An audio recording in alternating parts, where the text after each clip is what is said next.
So far, you have learned how to use some of the core components in React Native, such as View, Text, and Scroll View. And now you're ready to learn a little more about writing cleaner code in React Native. Some of the component code I've written for the Little Lemon app is actually quite hard to read. I can note the component it's rendering, but it's cluttered by all these styles. It's quite hard to understand what's really going on. And here's where the Style Sheet API is very useful. The React Native Style Sheet API is quite similar to CSS style sheets. It helps you move all the styling outside and add it to the style sheet instead of using it within the render method of a component. But how does that help? By moving the styles away from the render method, I'm making the code easier to understand. Another benefit is that I can use descriptive names for each of the styles, which makes it easier to add meaning to these low-level components. So, let's go ahead and explore how to use the Style Sheet API to make code cleaner and more readable. First, I have to import the style sheet from React Native. Within the same file, I'm going to create a constant that I'll call menu styles, since I'm writing styles for the menu. It's easiest to use a descriptive name. Using the Style Sheet API, I'm going to call .create, because this is where the styles sheet will be created, and it will store all the styles I add into it within the menu styles object. The first thing I'll address is the style that I've used for the view here. So I take the flex.075 out and I create a new style name that I name container, because this is going to be the view container for the entire scroll view menu. And I'm going to add the view style here while I remove it where it was, along with the extra curly braces. In place of it now is the menu styles object I just created. And the container property is auto-suggested because the IDE is smart enough to recognize it. And that's it. I basically took away a bunch of style and added it to the style sheet object that I've plugged in here. Let's do the same with the next style. I'm going to call the scroll view style the inner container. I paste all the scroll view styles right here in the inner container.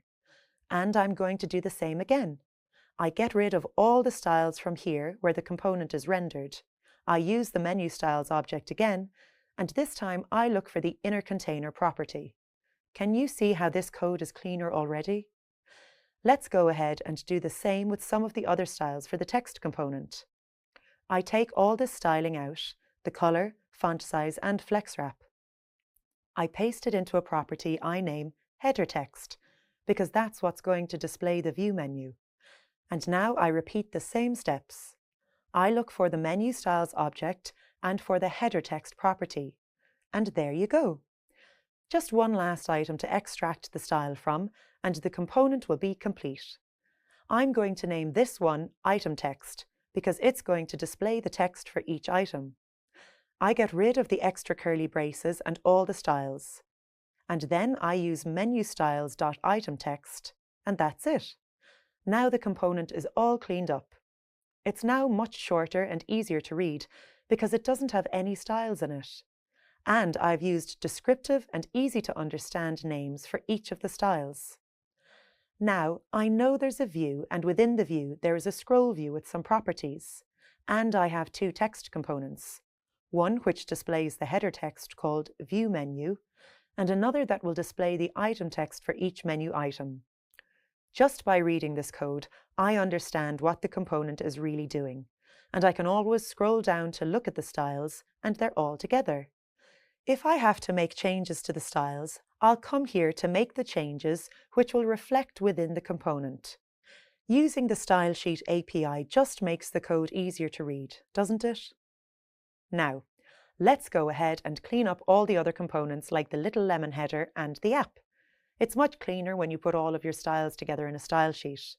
Here is the Little Lemon header component all cleaned up.